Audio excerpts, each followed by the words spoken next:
O submersível mergulhou abaixo da superfície às 6 horas e 42 minutos da manhã e durante os primeiros 11 segundos, tudo no monitor parecia vidro, não água, vidro.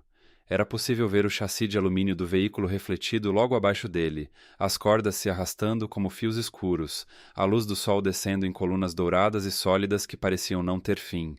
O Lago Tahoe é famoso por essa transparência. Num dia calmo, você consegue se debruçar na borda de um barco e observar uma moeda caída brilhar e girar por um tempo que parece eterno antes de desaparecer nas profundezas. E naquela manhã, conforme o veículo iniciava sua descida, as pessoas reunidas em torno da tela de controle no convés foram ficando em silêncio, porque todas sabiam para onde ele estava indo.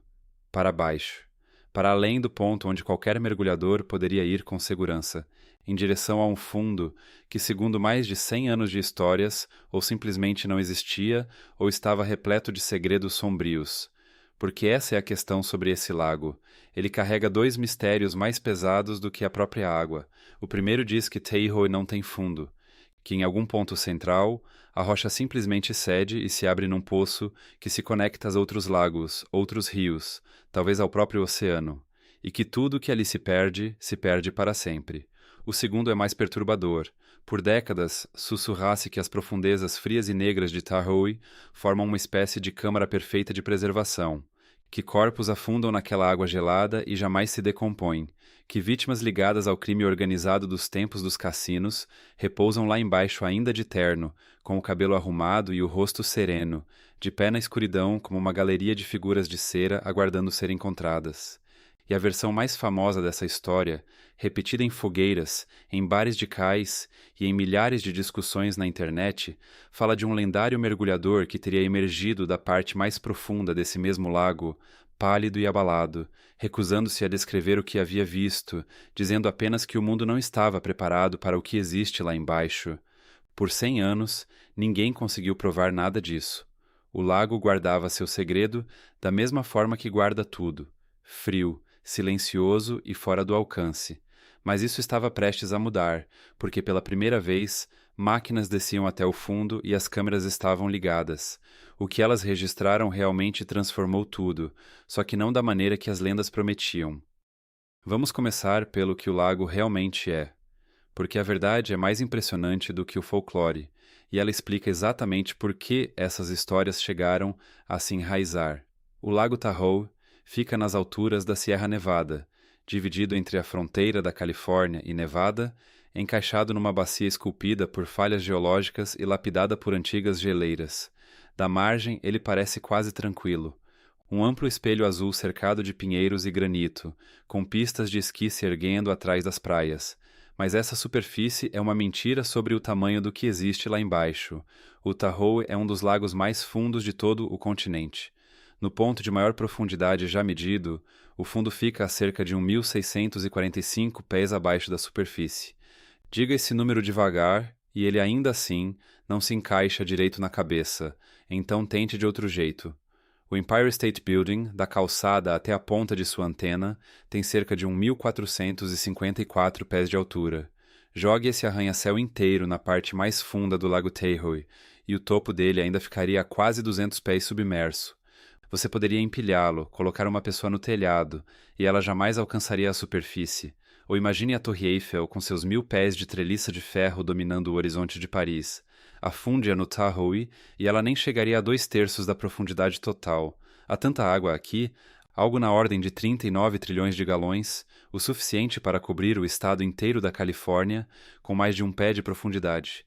Não é um lago da maneira que um lago de verão é um lago.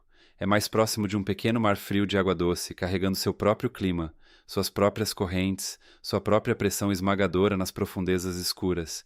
E é essa escuridão lá embaixo que importa. À medida que o veículo de exploração continuava descendo por entre aquelas colunas douradas de luz, algo começou a acontecer no monitor, algo que qualquer pessoa que já nadou num oceano quente reconheceria como profundamente perturbador. O dourado foi se dissolvendo, o azul foi se aprofundando, e a leitura de temperatura na lateral da tela, que havia começado em agradáveis 60 e poucos graus perto da superfície no verão, começou a cair, e depois parou de cair e simplesmente se manteve estável. É aqui que nascem as lendas do Tahoe, e tudo isso é completamente real. Na camada superficial, o lago esquenta no verão e esfria no inverno, comportando-se como qualquer massa d'água, mas existe uma fronteira em algum ponto abaixo de 300 pés, além da qual as estações do ano simplesmente deixam de ter qualquer significado. Abaixo dessa linha, a água permanece a uma temperatura quase constante durante o ano inteiro, pairando um pouco acima de 39 graus Fahrenheit, a temperatura na qual a água doce atinge sua maior densidade e peso, afundando e ali ficando. Ela não aquece em julho, ela não congela em janeiro, simplesmente se mantém num frio eterno e imóvel. Num escuro absoluto e perpétuo, abaixo de cerca de 700 pés, a luz do sol desaparece completamente. Não fica fraca. Desaparece. Uma câmera lá embaixo não enxerga absolutamente nada até acender suas próprias luzes. E mesmo assim, o feixe ilumina apenas um pequeno túnel de visibilidade em meio a um nada negro como tinta que se estende em todas as direções. E é aqui que a história dos corpos preservados começa a soar tão convincente para quem entende a física. Em águas quentes, ricas em oxigênio e bactérias, as coisas se decompõem rapidamente. A madeira apodrece, o metal enferruja e um corpo se desfaz em poucos dias. Mas num frio como esse, próximo ao congelamento, parado e privado de oxigênio, todo esse processo desacelera drasticamente. As bactérias que dependem de calor e ar mal conseguem funcionar, a decomposição não cessa por completo, mas se arrasta por períodos de tempo que desafiam qualquer noção intuitiva. Assim se enraizou a ideia de que tudo que afunda nas profundezas geladas do Tahoe não se desfaz da maneira esperada. Um sapato, um barco, um corpo poderiam ficar ali no fundo escuro por décadas ou até séculos, praticamente intactos, quase da mesma forma que estavam no dia em que as águas os engoliram. É uma ideia perturbadora e tem fundamento suficiente na realidade para que ninguém consiga simplesmente descartá-la com uma risada, e foi exatamente aí que os contadores de histórias encontraram espaço. Eles pegaram a profundidade real, o frio real, a preservação real e construíram uma mitologia em cima disso tudo. Uma mitologia de corpos em pé, ternos intocados e um mergulhador assustado demais para falar. Durante gerações, ninguém conseguia descer até lá para verificar. A própria profundidade já transformava aquele lugar em algo pertencente à imaginação, e não às evidências. Mas a imaginação tem um jeito de se solidificar até o ponto em que as pessoas juram que é fato. E quando os veículos de exploração finalmente desceram, boa parte da região já acreditava que havia um cemitério esperando no escuro. A peça mais famosa dessa mitologia tem um nome associado a ela, um dos nomes mais respeitados em toda a história dos oceanos. E para entender por que essa história específica se recusa a morrer, é preciso entender o poder que uma única frase adquire quando colocada na boca do homem certo. A história conta que em algum momento, na década de 1970, no auge de sua fama, o lendário explorador e cineasta francês Jacques Cousteau levou um submersível ao lago Tahoe, que ele desceu sozinho, ou quase sozinho, naquela escuridão de temperatura próxima ao congelamento, além das profundezas onde qualquer mergulhador comum não sobreviveria, até o fundo que ninguém jamais havia visto, e que quando voltou à superfície ele não era mais o mesmo homem, estava pálido, estava quieto. Algo havia abalado a serenidade de um homem, que passara a vida inteira encarando o abismo sem jamais piscar, e quando alguém finalmente lhe perguntou o que havia encontrado lá embaixo, ele teria dado a resposta que ecoa em rodas de fogueira e fóruns da internet há meio século. O mundo, ele teria respondido, não está pronto para o que existe lá embaixo. É uma frase perfeita. Leia isso em voz alta e perceba como funciona. Não revela nada diretamente, mas insinua tudo. Não descreve um único objeto e, ainda assim, a mente corre para preencher o silêncio com imagens sombrias, com criaturas, com tudo aquilo que o próprio medo de cada um consegue inventar. Transforma um lago frio e comum numa espécie de câmara selada de conhecimento proibido, guardada pela relutância de um herói em falar. Se Cousteau, de todas as pessoas, ficou abalado demais para descrever o que viu, então tinha que ser algo além do horror comum. Aquela única frase fez mais pela sombria reputação do Tahoe do que qualquer evento documentado jamais poderia fazer. Tornou-se a pedra angular. Todo o resto, os corpos em pé, os trajes intactos, as vítimas da multidão, dependia dela. E é aqui que a história precisa desacelerar e ser honesta, porque este é o ponto que reorienta tudo o que vem depois. Aquela citação, a que sustenta toda a lenda, não tem fonte verificável, nenhuma. Tente encontrar onde Custal realmente disse isso. Uma gravação, uma transcrição, uma entrevista, uma página impressa com data, e você não encontra nada concreto. É sempre atribuída, nunca referenciada. Flutua de versão em versão, ficando mais dramática a cada repetição. E ainda assim, ninguém consegue apontar o momento em que saiu de seus lábios. Não existe registro confirmado de que Custal tenha mergulhado na parte mais profunda do lago Tahoe em momento algum. Membros de sua própria família passaram décadas contestando discretamente essa história, e ainda assim ela sobrevive, porque uma boa frase não precisa de fonte para se espalhar, só precisa ser repetida. Isso importa, e importa enormemente, porque revela algo sobre toda essa mitologia. A peça mais famosa de evidência para o horror no fundo do Tahoe é uma frase que talvez nunca tenha sido dita pelo homem a quem é atribuída. Retire essa pedra angular e você terá que olhar para tudo o que estava pendurado nela, com olhos novos e céticos. Não porque o lago não seja profundo. É. Não porque o frio não preserve. Preserva. Mas o salto entre águas profundas e geladas, que conservam corpos, e um exército de mortos de pé, nunca foi sustentado por evidências. Foi construído pela narrativa, e quando você percebe isso, começa a querer o que os contadores de histórias jamais tiveram. Começa a querer de fato investigar. Durante a maior parte da história do lago, isso era impossível. E entender exatamente o porquê é o que faz o levantamento parecer um momento tão decisivo, porque as mesmas condições que alimentaram a lenda são as mesmas que mantêm os seres humanos afastados. Mergulhar em grandes profundidades em qualquer lugar já é perigoso. Mergulhar aqui é uma categoria especial de risco extremo, e os perigos se acumulam de formas que surpreendem até os mergulhadores mais experientes.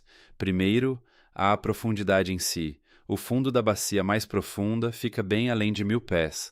O mergulho recreativo com escafandro se torna fatal muito antes disso, e a maioria dos mergulhadores não tem o que fazer abaixo de 130 pés, onde o nitrogênio começa a agir no cérebro como um anestésico lento. Vá mais fundo, e a pressão aperta por todos os lados.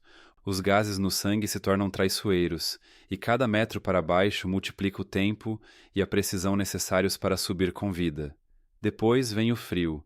Aquela água quase congelante abaixo da camada de transição não apenas esfria o corpo, ela rouba o calor de um ser humano com uma eficiência brutal. Mesmo dentro de um traje seco bem vedado, o tempo naquela escuridão vira uma contagem regressiva. E por cima de tudo isso, há um fator que a maioria das pessoas jamais considera: a altitude. O lago Tahoe fica a mais de 6.000 pés acima do nível do mar. O ar é mais rarefeito lá em cima. E a física de pressão e gases sobre a qual todas as tabelas de mergulho são construídas se altera de acordo. Um mergulho que seria rotineiro na costa se transforma numa equação com uma margem de erro bem mais estreita nas montanhas, onde a própria superfície já está elevada, profundidade, frio e altitude entrelaçados. É um lugar quase projetado para manter os vivos do lado de fora e para deixar seu fundo sem ser visto. Então, por gerações, o fundo do Tahoe permaneceu exatamente onde o mito queria que estivesse, numa dimensão além do alcance impossível de refutar. Era possível acreditar no que bem se quisesse, pois ninguém conseguia descer lá e provar o contrário, e é exatamente esse vazio que as máquinas foram criadas para preencher. Se um corpo humano não suporta a descida, você envia algo que não tem corpo a perder. Você envia sonar, pulsos sonoros disparados para as profundezas do escuro, medidos conforme retornam. Cada eco que volta é um único ponto de medição que, reunido aos milhões, pode ser costurado num mapa de uma forma que olho nenhum jamais viu por inteiro. E você envia veículos operados remotamente, robôs com cabos ligados a uma embarcação na superfície, carregando luzes, câmeras e instrumentos até o frio em seu lugar, transmitindo tudo o que capturam de volta por esse fio até uma bancada de monitores iluminados, onde seres humanos ficam sentados, aquecidos e confortáveis observando. Essa é a revolução silenciosa no coração de toda essa história. Não um mergulhador corajoso, nem um submersível carregando um explorador abalado, um varrimento metódico, paciente e sem glamour, um levantamento percorrendo linhas em grade por toda a bacia, da mesma forma que um fazendeiro ara um campo, mapeando cada centímetro de um fundo que a lenda insistia não poder ser mapeado porque simplesmente não existia.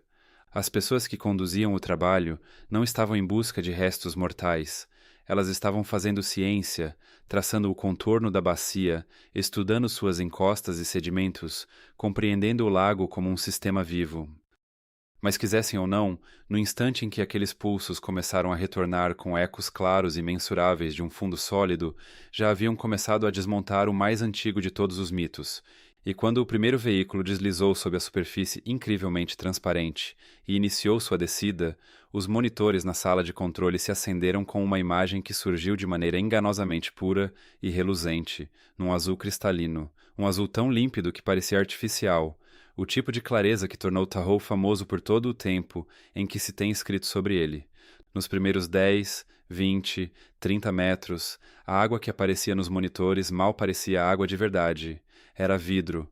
A própria estrutura do ROV projetava sombra sobre as pedras lá embaixo, e os operadores conseguiam contar cada pedrinha individualmente. Conseguiam ver os reflexos ondulantes da luz, deslizando sobre a areia de granito claro como uma rede, lançada sobre o fundo de uma piscina. Alguém na sala de controle disse em voz baixa que daria para ler um jornal lá embaixo, e nos primeiros 30 metros isso era quase verdade. Mas clareza não é profundidade, e as duas coisas se comportam de maneira muito diferente conforme você desce. O veículo continuou descendo, suas hélices vibrando ao longo do cabo, e os monitores foram mudando de um jeito lento o suficiente para ser bonito e rápido o suficiente para ser inquietante. O azul claro e iluminado pelo sol foi ficando mais denso, as pedrinhas perderam seus contornos nítidos, as cores começaram a abandonar a imagem uma a uma, do jeito que sempre acontece debaixo d'água. Primeiro foram os vermelhos e laranjas, que se esvaíram de tudo até que o mundo ficou apenas em tons de verde e azul, e depois até esses foram escurecendo. O indicador de profundidade no canto da tela subia com uma constância mecânica e paciente da qual ninguém naquela sala conseguia desviar os olhos. 30 metros, 60. A luz do sol que tornara a superfície tão deslumbrante era agora uma memória distante lá em cima. Um teto pálido e fraco que encolhia a cada metro de cabo que se desenrolava pela lateral do barco. Aos 90 metros, as próprias luzes do ROV faziam todo o trabalho. A câmera empurrava um cone de iluminação branca para dentro de uma água que havia adquirido o azul profundo e escurecido do entardecer, e além daquele cone não havia nada. Não exatamente escuridão, mas a ausência total de qualquer coisa visível. É nesse limiar que as antigas histórias foram construídas. É aqui que o efeito geladeira se instala, onde a temperatura se estabiliza naquele frio constante e imóvel que jamais muda com as estações, onde a pressão já reduziu a margem de segurança para qualquer ser humano desprotegido a quase nada. E foi exatamente nessa penumbra de transição que a expedição registrou a primeira coisa que verdadeiramente paralisou todos na sala. Árvores, não destroços, não algum efeito ilusório do sedimento. Primeiro nos retornos do sonar e depois sob os holofotes do veículo submarino, surgiram formas inconfundíveis de árvores, erguidas, enraizadas, com seus troncos emergindo do fundo do lago como se a água ao redor fosse simplesmente ar. Algumas haviam perdido seus galhos ao longo dos séculos. Outras mantinham membros esqueléticos e fantasmagóricos, que se estendiam para cima, em direção ao escuro. Elas estavam dispostas com a postura de uma floresta, espaçadas da maneira que uma floresta naturalmente se espaça, fincadas exatamente onde haviam crescido, e tudo isso a 90 metros abaixo de uma superfície que barcos cruzam tranquilamente em qualquer tarde de verão. Por um momento, a sala ficou em silêncio, e é fácil entender o motivo. Há algo profundamente perturbador na imagem de uma árvore de pé no fundo de um lago. Um tronco rolando nas águas rasas é uma coisa. A mente acomoda isso sem dificuldade. Mas uma árvore que ainda está enraizada, ainda vertical, ainda ocupando o lugar exato onde um dia cresceu em direção à luz do sol, isso é uma paisagem que foi submersa por inteiro. É um pedaço de terra seca que a água engoliu sem derrubar nada. e o ambiente frio, estéril e com baixo teor de oxigênio, que as lendas associavam à preservação de corpos, havia feito algo muito mais verificável. Ele manteve esses troncos intactos por um período de tempo extraordinário. Quando amostras foram datadas, os resultados apontaram para milhares de anos, 6.000, segundo algumas estimativas. Madeira que esteve submersa desde antes das pirâmides.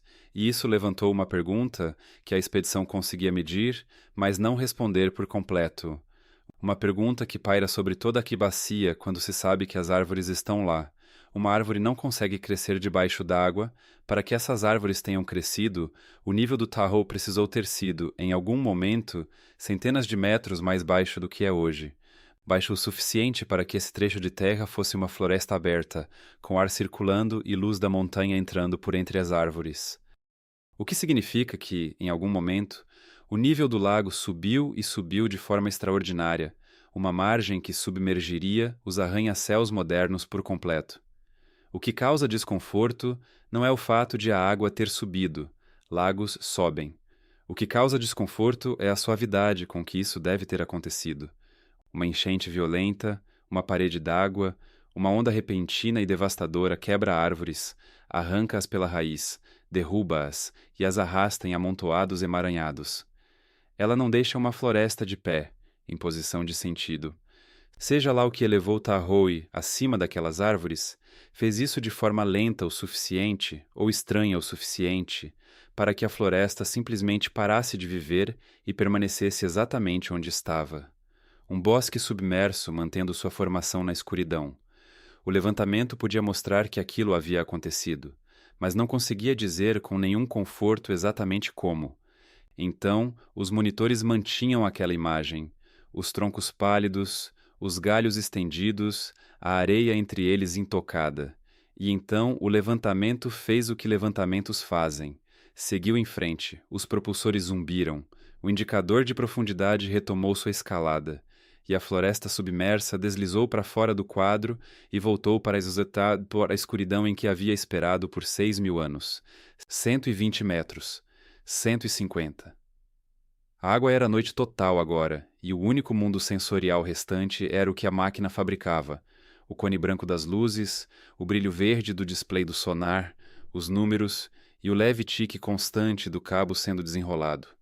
Naquela sala de controle, quente, seca e iluminada, era fácil esquecer por minutos inteiros que tudo o que estavam observando existia em um lugar que seria fatal para qualquer pessoa desprotegida em questão de poucos instantes. O conforto ordinário dos monitores ficava lado a lado com a hostilidade extraordinária do que eles exibiam. Em algum ponto após os 180 metros, os operadores do sonar se inclinaram para a frente. Eles haviam estado percorrendo linhas de grade limpas, observando o fundo se revelar peça por peça no primeiro mapa verdadeiro que alguém havia feito dessa bacia. E algo nos retornos havia mudado. A assinatura suave e uniforme do sedimento havia cedido lugar a um conjunto de ecos mais densos. Formas pequenas e nítidas, música agrupadas exatamente onde os dados indicavam que deveria haver apenas lama. Num monitor de sonar, um conjunto de retornos sólidos ainda não conta uma história. Pode ser rocha. Pode ser um deslizamento de pedras. Podem ser centenas de coisas perfeitamente comuns que o fundo de um lago acumula ao longo de 10.000 anos, mas poderia, dentro da moldura que todas as antigas lendas do Tahoe haviam ensinado as pessoas a temer, ser algo completamente diferente. E pelo tempo que durou manobrar o veículo para uma aproximação, ninguém naquela sala estava disposto a dizer em voz alta o que formas a 180 metros de profundidade, agrupadas no fundo de um lago famoso por esconder seus mortos, poderiam vir a ser. Então prenderam a respiração, enviaram as luzes em direção ao agrupamento e observaram as águas negras entregarem lentamente seus contornos, uma forma cinzenta de cada vez. E o que as luzes encontraram quando o RO finalmente pairou sobre aquele conjunto e se estabilizou na correnteza não foi nada do que se temia. Não eram corpos, não eram 9 figuras dispostas em círculo deliberado, nem um único homem vestido com roupas dos anos 40, erguido, de olhos abertos e um relógio de bolso marcando o tempo contra o peito. Os cones brancos se assentaram, o sedimento brilhou, e os retornos sólidos se revelaram como formas quase ofensivas de tão banais que eram. garrafas, latas, um emaranhado do que um dia pode ter sido equipamento de pesca, fundido agora numa única massa retorcida por décadas de frio e pressão, um pneu, o canto de algo enferrujado, achatado e ilegível, lixo. A 180 metros de profundidade, num dos lagos mais cristalinos e preservados do continente, o levantamento havia direcionado suas luzes para além da mais sombria que o Tahoe guardava, e havia encontrado entulho. Dava para sentir isso na sala de controle, aquele silêncio particular que se segue a uma respiração contida finalmente liberada. Não exatamente decepção, algo bem mais complicado do que isso, porque a máquina tinha acabado de fazer exatamente aquilo que as lendas jamais conseguiriam sobreviver. Ela olhou de forma direta e completa para o lugar que as histórias diziam guardar os mortos e encontrou apenas o que os vivos tinham descartado. Foi esse o momento em que toda uma expedição virou de rumo, e virou em silêncio, do jeito que as verdadeiras revelações costumam acontecer. Não houve nenhuma gravação vazada. Não houve nenhuma ligação desesperada para as autoridades, nenhuma área isolada, nenhum grupo de silhuetas humanas sobre as quais algum mergulhador fosse sussurrar pelo resto da vida. O que existiu foi um mapa sonar completo, construído linha por linha com paciência, e horas de imagens captadas pelo veículo submarino, e juntos eles disseram algo que 100 anos de folclore nunca quiseram escutar. O Tahoe não é sem fundo. Ele tem um fundo a aproximadamente 500 metros de profundidade, e esse fundo está hoje mapeado com mais detalhes do que a maioria das pessoas conhece o próprio bairro, e lá embaixo não existe nenhum campo de corpos perfeitamente preservados, flutuando na vertical, dentro do frio. O efeito de refrigeração é real. A água naquelas profundezas é de fato escura, gelada e hostil à decomposição. Mas a Catedral dos Mortos que a lenda construiu dentro dela simplesmente não estava lá. As câmeras vasculharam cada lugar onde um corpo deveria estar e encontraram apenas o leito do lago. E eis o que acontece quando se tenta rastrear o homem no traje, as 9 figuras, o corpo com o relógio em funcionamento e Custal emergindo pálido e abalado, com um aviso que jamais pôde compartilhar. Quando se vai atrás da origem dessas histórias, o rastro some antes de chegar a qualquer terreno sólido. A famosa frase de que o mundo não estaria pronto para o que existe lá embaixo não tem origem verificada. Nenhuma gravação, nenhuma entrevista, nenhuma página que alguém possa indicar. A família mais associada a esse lendário mergulhador passou décadas afirmando que nada disso aconteceu, que ele não desceu até as profundezas mais sombrias do Tahoe e voltou perturbado, que a citação é um fantasma sem corpo próprio. A lenda, como se descobriu, é exatamente igual aos corpos que descreve. Todo mundo conhece alguém que a viu, mas ninguém consegue apresentá-la de verdade. Mesmo assim, o levantamento encontrou algo. E essa parte pesa mais do que qualquer criatura poderia pesar, justamente porque é verdadeira e porque nos pertence. Por todo o fundo mapeado do lago Tahoe, nas águas rasas, pelo azul profundo e descendo até o negro gelado, as câmeras registraram lixo, não uma curiosidade, não uma garrafa perdida por acaso, uma dispersão impressionante e acumulada de resíduos humanos, vidro e alumínio, plástico e objetos afundados, décadas desse material repousando sobre o sedimento de um lago que as pessoas percorrem centenas de quilômetros para contemplar e chamar de pristino. O próprio frio e a quietude que as lendas prometiam preservar os corpos haviam preservado, em vez disso, o nosso lixo, mantendo-o intacto e legível no fundo de um dos lagos mais belos da América do Norte. Essa é a verdade. As máquinas recolheram o cabo. Tahoe não é um cofre de mortos. É um cofre daquilo que não nos demos ao trabalho de carregar de volta. E à sua maneira silenciosa, isso é mais perturbador do que qualquer história de fantasmas. Um monstro você pode temer de uma distância segura. Um campo de restos preservados é uma lenda que não exige de você mais do que um arrepio, mas um fundo coberto de garrafas e latas é um espelho. E ele não deixa você desviar o olhar, porque cada pedaço lá embaixo saiu de uma mão como a sua, em um barco ou numa margem, num dia comum de verão. O levantamento que deveria confirmar os mitos mais sombrios de Tahoe acabou confirmando algo mais simples e muito mais exigente. Que o lago vem engolindo silenciosamente o nosso descuido por gerações inteiras, guardando cada fragmento. Essa descoberta não desapareceu dentro de uma gaveta de arquivo, ela se tornou a razão para todo o trabalho que se seguiu. O mapeamento foi usado para orientar a limpeza, para enviar mergulhadores e equipamentos de volta ao fundo, não em busca dos mortos, mas para retirar o que os vivos deixaram para trás, garrafa por garrafa, pneu por pneu, de um leito que pela primeira vez alguém conseguia finalmente enxergar. Os mitos se dissolveram, mas a responsabilidade que eles escondiam continuou ali. Então as velhas perguntas podem finalmente descansar. O lago não é sem fundo. Ele tem um leito medido e concreto. Não é um cemitério de corpos erguidos nas profundezas.